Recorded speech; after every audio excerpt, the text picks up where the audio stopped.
धन्यवाद कहना चाहिए था। मेरे हिसाब से बीजेपी के लोगों को भी खुश होना चाहिए था कि हमारे यशस्वी प्रधानमंत्री जी की पहली प्रेस कॉन्फ्रेंस हुई है एआई के माध्यम से। ठीक है, इनका अकाउंट उड़ाना था, इनने उड़ा दिया। आज मेरे पास सोशल मीडिया पे कोई अकाउंट बचा ही नहीं, उसके बाद भी हम तो आवाज़ उठा रहे हैं। जब भी हम कोई नीट का प्रदर्शन करते हैं तो हज़ारों युवा हमारे साथ में सड़कों पे आते हैं। आज इतने साल से प्रधानमंत्री जी हैं, इतने चुनाव जीत लिए, लेकिन आज तक उन्होंने एक भी प्रेस कॉन्फ्रेंस नहीं करी। बच्चे हैं जो नीट पेपर लीक के बाद में पेपर देने गए थे, उनमें से कितने बच्चों ने सुसाइड कर लिया है। नमस्कार, बहुत स्वागत है आपका हमारा समाचार में और मैं हूं आपके साथ दिव्या शेखावत।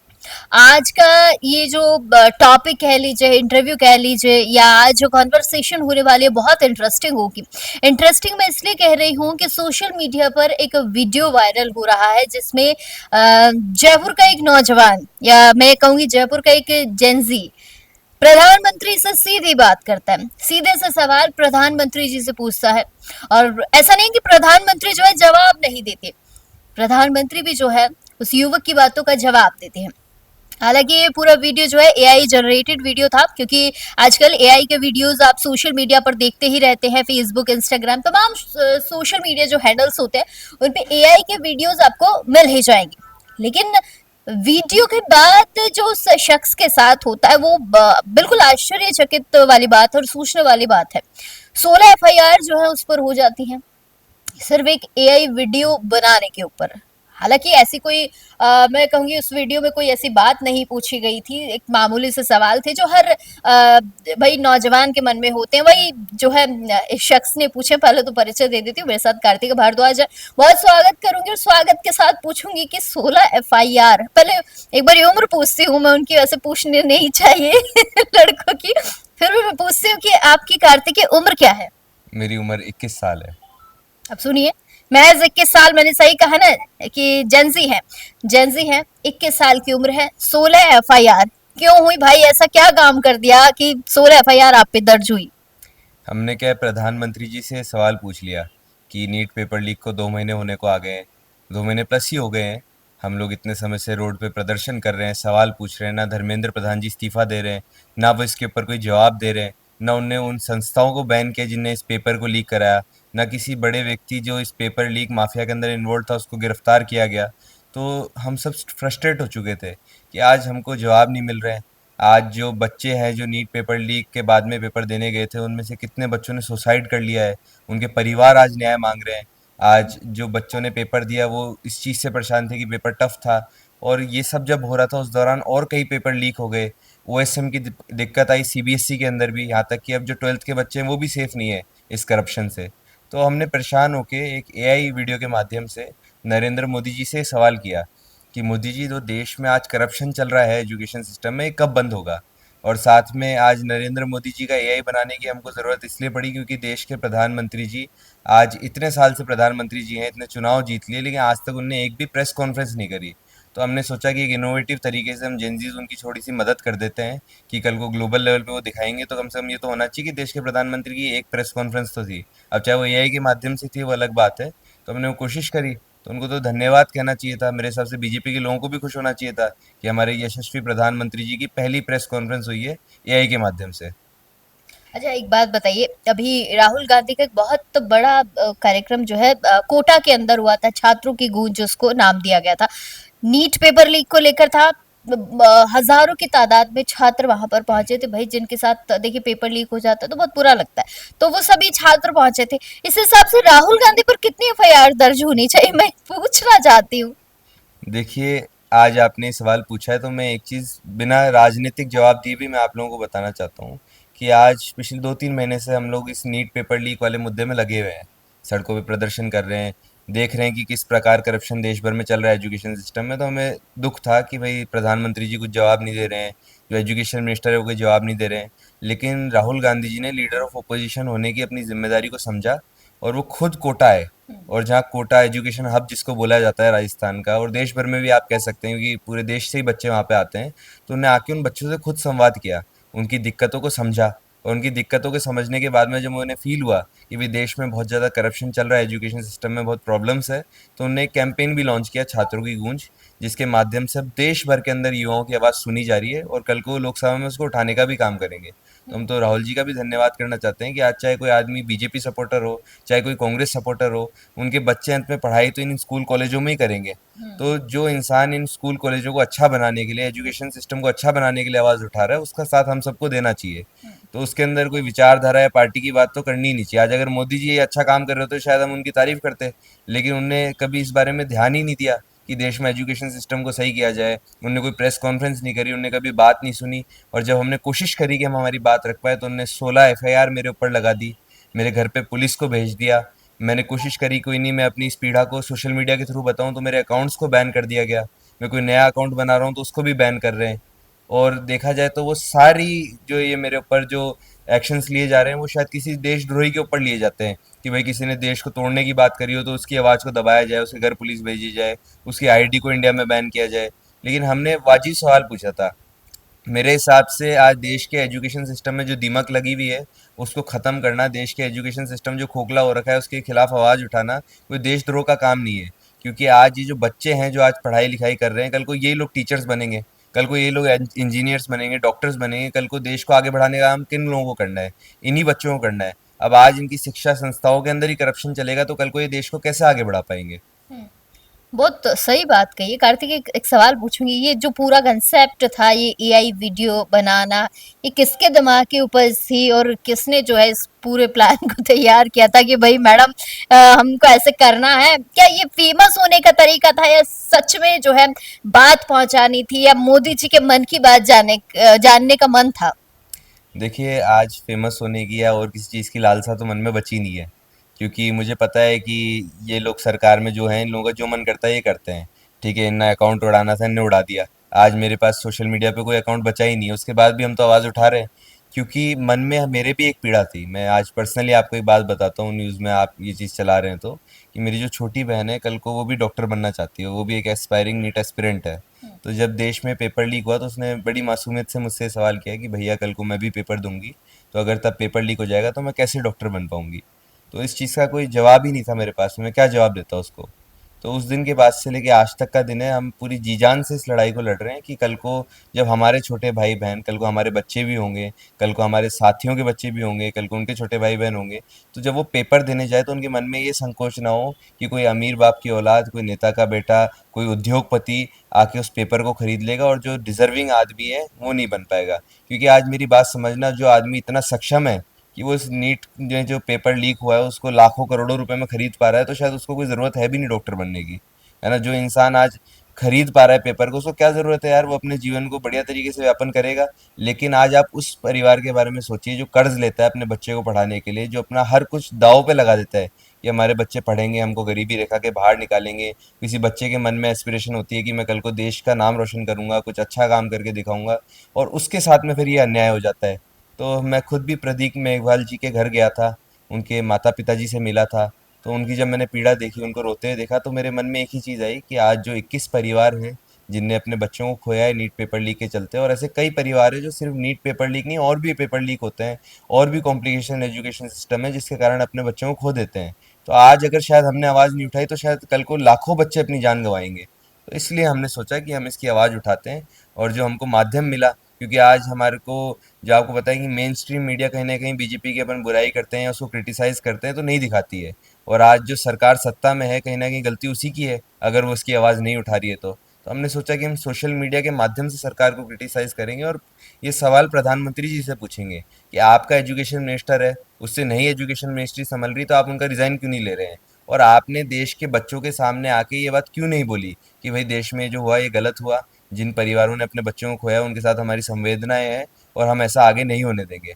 तो हमने एआई के माध्यम से वीडियो बना के डाली, लेकिन उसका रिजल्ट हमको ये मिला कि प्रधानमंत्री जी का जवाब तो नहीं आया, लेकिन हमारे घर पे पुलिस ज़रूर आ गई। अच्छा, जब आपने वीडियो बनाया, वीडियो डाला, हमने भी देखा कि वीडियो जो है वायरल हो गया और तमाम जयपुर के जितने भी न्यूज़ चैनल्स हैं, सब पे लगभग ये चीज़ आई गई थी। हम्म। उसके बाद एक और खबर आती है कि मैंने तो खैर खबर ही देखी थी, मैंने पहले वीडियो नहीं देखा था। वीडियो मैंने बाद में देखा। वीडियो आप देखिएगा, बड़ा इंटरेस्टिंग वीडियो है। उसमें ये सवाल कर रहे हैं मोदी जी से, और मोदी जी जो है बड़ा विनम्रता पूर्वक जो है जवाब दे रहे हैं। तो बड़ा अच्छा वीडियो है वो, कोई शायद गलत वीडियो नहीं है। लेकिन आप बताइए कि जब ये वीडियो वायरल हुआ, इसके बाद कब आप पर एफआईआर होती हैं? और एक के बाद एक 16 एफआईआर, बहुत बड़ी बात है कि 21 साल के युवा पे होना। देखिए, जब मैंने ये वीडियो पब्लिश करी, तो वीडियो के 24 घंटे के अंदर ही मेरे ऊपर 12 एफआईआर लग चुकी थी। राजस्थान के 12 प्लस जिलों के अंदर बीजेपी के लोगों ने मेरे खिलाफ एफआईआर कराई। और उस वीडियो के अंदर होने को तो जनता का समर्थन था, क्योंकि मैंने कोई पर्सनल टिप्पणी तो करी नहीं मोदी जी के ऊपर।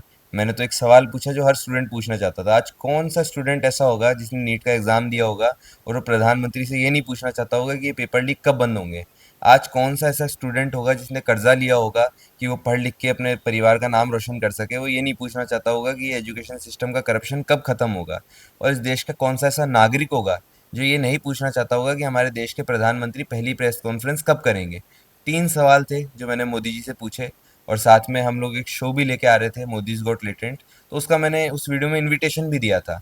और आप इस चीज़ को जानकर हैरान होंगे कि 9,000 से ज़्यादा बच्चों ने उसको 2 दिन के अंदर भर दिया था फॉर्म को, क्योंकि उस शो की थीम ही यही थी कि प्रधानमंत्री जी से बच्चे खुद सवाल करेंगे और प्रधानमंत्री जी खुद बच्चों को जवाब देंगे। तो आज आप सोचो, 9,000 बच्चे अगर 2 दिन के अंदर पूरे जयपुर के अंदर से फॉर्म भर सकते हैं कि हम प्रधानमंत्री जी से सवाल पूछना चाहते हैं, और सोशल मीडिया पे 1 करोड़ बच्चे ये बात बोल सकते हैं कि भाई हम लोग सवाल पूछना चाहते हैं नरेंद्र मोदी जी से, तो इसके अंदर कहीं ना कहीं ये सच्चाई है कि जनता परेशान हो चुकी है, वो पूछना चाह रही है, लेकिन उनको माध्यम नहीं मिल पा रहा आवाज उठाने का। हम्म। अच्छा, मैं आपसे दो सवाल और पूछना चाहूंगी। अभी आपके तमाम सोशल मीडिया हैंडल्स हैं उनको बैन कर दिया गया है, हो सकता है रिकवरी हो जाए या नहीं भी हो।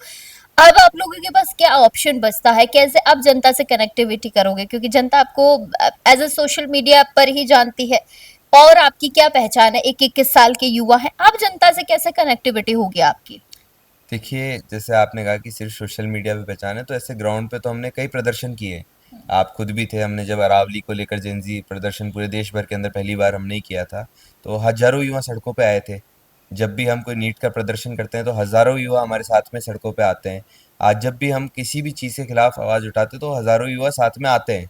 तो आज उन युवाओं को अगर मैं ला पा रहा हूँ तो हम लोग पर्सनली कनेक्टेड हैं, मेरे पास उनके नंबर हैं, हम लोग व्हाट्सएप पे कनेक्टेड है। कोई, मैं इतने समय से परेशान हूँ तो कई लोग मेरे से घर पे मिलने भी आए कि क्या बात हो गई, हम लोग आपको कांटेक्ट नहीं कर पा रहे, क्योंकि मेरे पास खुद का फ़ोन भी नहीं है। इस समय पुलिस फ़ोन को भी ट्रेस कर रही है। मुझे खुद को भी अचंभा होता है कि भाई कोई टेररिस्ट थोड़ी हूँ कि मेरे फ़ोन को ट्रेस करा जा रहा है।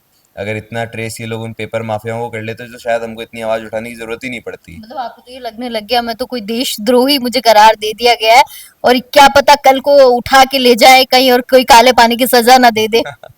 देखिए, जितनी बार पुलिस घर पे आ गई है, जितने नोटिस लगा के चले गई, मेरे को तो सही में कई बार मन में ऐसा आ ही जाता है कि ये क्या करेंगे, वो तो हमको भी नहीं पता।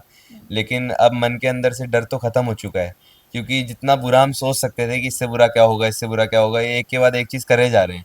क्योंकि कोई सोच ही नहीं सकता था कि देश के प्रधानमंत्री से सिर्फ एजुकेशन सिस्टम पे सवाल पूछने पे पहले एफआईआर लग जाएगी, घर पे पुलिस आ जाएगी, सारे सोशल मीडिया अकाउंट्स बैन हो जाएंगे। तो कौन सोच सकता था इस चीज को।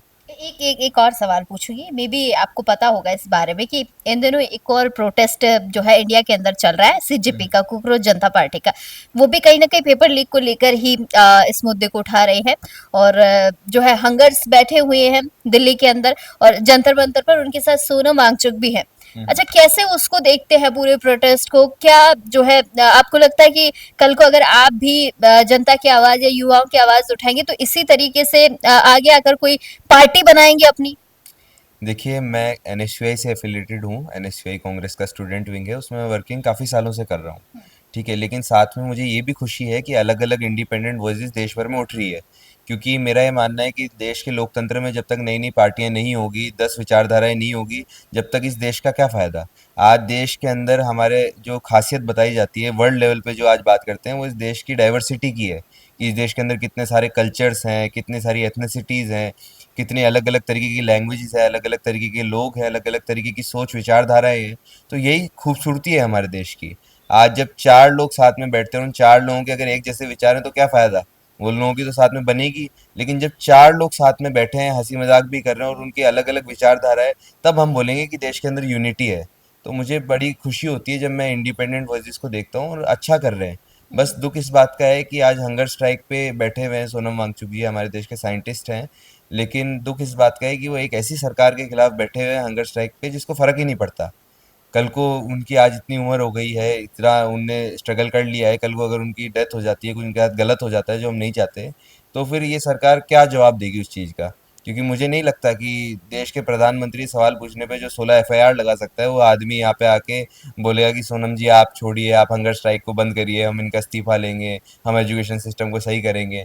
तो मेरा मानना है कि ऐसी नाकारा सरकार के आगे कोई फायदा नहीं है हंगर स्ट्राइक करके। लेकिन कई बार लड़ाई जो है सिर्फ जीतने के लिए नहीं करी जाती, लड़ाई कई बार इसलिए भी करी जाती है कि हम दिखा सके कि हम उस समय मैदान में थे, जब शायद हर कोई डर रहा था, जब शायद सबको पता था कि भाई प्रधानमंत्री के सामने हम नहीं जीत पाएंगे, 1% भी चांस नहीं है, लेकिन हम मैदान में थे क्योंकि हम चुप नहीं रह सकते थे जब हम देश को बर्बाद होते हुए देख रहे थे। अच्छा, एक छोटा सा जाते जाते सवाल पूछ लेती हूँ। राजस्थान से एजुकेशन सारी आपकी राजस्थान से ही हुई होगी, तो यहाँ के एजुकेशन सिस्टम को कैसे देखते हो? शिक्षा मंत्री मदन दलावर जी, इस हम्म। सिस्टम को कैसे देखते हो? क्योंकि जब पेपर लीक हुआ था, इसे नीट पेपर की हम बात कर रहे थे, तो कुछ लोग यहीं से ही जो है लीक हुआ था, कुछ लोगों की गिरफ्तारी हुई, जो लोग फोटो में मदन दलावर जी के साथ भी दिखाई पड़े थे, तो कैसे देखते हो उसे? एक्चुअली मेरा ऐसा मानना है कि जो बीजेपी की सरकार है उसको इस चीज़ पे ध्यान देना चाहिए कि जो एजुकेशन मिनिस्टर को बना रहे हो उस इंसान को एजुकेशन के बारे में कुछ पता भी हो। मैंने कई बार मदन दिलावर जी के इंटरव्यू सुने, तो मेरे को कभी ऐसा फील नहीं हुआ कि उनका एम्फेसिस कभी भी एजुकेशन सिस्टम पे होता है। वो हमेशा कभी बीजेपी की तारीफ कर रहे होते हैं, कभी मोदी जी की तारीफ कर रहे होते हैं, कभी भजनलाल जी की तारीफ कर रहे होते हैं, लेकिन कभी ये नहीं बताते कि हमने एजुकेशन सिस्टम में रिफॉर्म्स लेके आए हैं, हमने नए स्कूल कॉलेजेस खुलवाए हैं, ये इंफ्रास्ट्रक्चर हम डेवलप करने वाले हैं आने वाले समय में, कोई नई टेक्नोलॉजी लाने वाले हैं। तो ऐसा कभी मैंने लाइफ में उनका कोई बयान नहीं सुना, और आप खुद भी ढूंढना, आपको भी नहीं मिलेगा। तो आज देश के एजुकेशन सिस्टम के अंदर ऐसे मंत्री बैठे रहेंगे जो इग्नोरेंट है, उनको फर्क ही नहीं पड़ता पढ़ाई से, तो क्या फायदा। स्कूल की छत गिर जाती है, बच्चों की डेथ हो जाती है, आज उनके परिवारों को आज तक सरकार की तरफ से कहाँ न्याय मिला। आज कोई भी घटना हो जाती है एजुकेशन सिस्टम से रिलेटेड तो कोई एजुकेशन मिनिस्ट्री का आदमी सामने नहीं आता। वो चुपचाप अपने घर पे बैठा रहता है, वो इंतजार करता है कब मामला शांत होगा और कब कोई दूसरी घटना घटेगी जो अपना पल्लू उसमें झाड़ देगा। तो ये चीज़ें कब तक ठीक है। आज हम लोग चुनते हैं किसी सरकार को, आज ये लोग, हम डेमोक्रेटिक कंट्री में रह रहे हैं, तो ये हमारा अधिकार है कि हमसे सवाल पूछ सकें, नहीं सवाल पूछते तो ये आवाज़ दबा देते हैं। चलिए, बहुत शुक्रिया कार्तिक है। तो देखिए, वो वीडियो का राज तो पूरा खुल गया है कि कैसे जो है वो वीडियो बनाया गया था, और अभी भी मैं क्लियर कर देती हूँ, वो सिर्फ एक एआई जनरेटेड वीडियो था, जो वीडियो बनाया गया। क्योंकि जब पहली बार मैंने वो वीडियो देखा तो मुझे भी कहीं ऐसा डाउट गया कि सच में तो कहीं मोदी जी ने बात तो नहीं कर ली, क्योंकि भाई ऐसा होता नहीं, आंखों पे विश्वास नहीं हुआ। लेकिन जब वीडियो की पड़ताल हुई तो यही पता चला कि वो जस्ट एक एआई जनरेटेड वीडियो था, जिसमें मोदी जी से बच्चे सवाल कर रहे थे कि मोदी जी ऐसा ऐसा हमारे मन में है, तो आप इसका जवाब दीजिए दीजिए। और ऐसा है नहीं कि कोई एक कार्तिकेय ही है, ऐसे न जाने अगर आप गली मोहल्ले में भी ढूंढेंगे तो कम से कम 100 से 150 बच्चे आपको ऐसे मिल जाएंगे जो उनके मन में जो सवाल चलते रहते हैं उनका जवाब जानना चाहते हैं। खैर, बच्चों को नहीं मिल पाते हैं जवाब, क्योंकि पेपर लीक बहुत बड़ा मुद्दा है, और इस पेपर लीक की वजह से हजारों जो नौजवान है ना, उनका भविष्य दांव पर लग जाता है। खैर, इन पर 16 एफआईआर हुई हैं। अब देशद्रोह जैसा कह रहे हैं कि भाई ऐसा मेरे साथ किया जा रहा है, काले पानी की सजा दी जा रही है। तमाम जो सोशल मीडिया हैंडल्स है वो बैन कर दिए गए हैं, वो कितनी जल्दी रिकवर होंगे, क्या कुछ इनको राहत दी गई है, दी जाएगी, वो खैर पूरा का पूरा जो है जांच का विषय है। आप तमाम छोटी बड़ी अपडेट्स के लिए बने रहिएगा हमारा समाचार के साथ। कैमरा सहयोगी मुकेश के साथ मैं दिव्या शेखावत, हमारा समाचार। नमस्कार।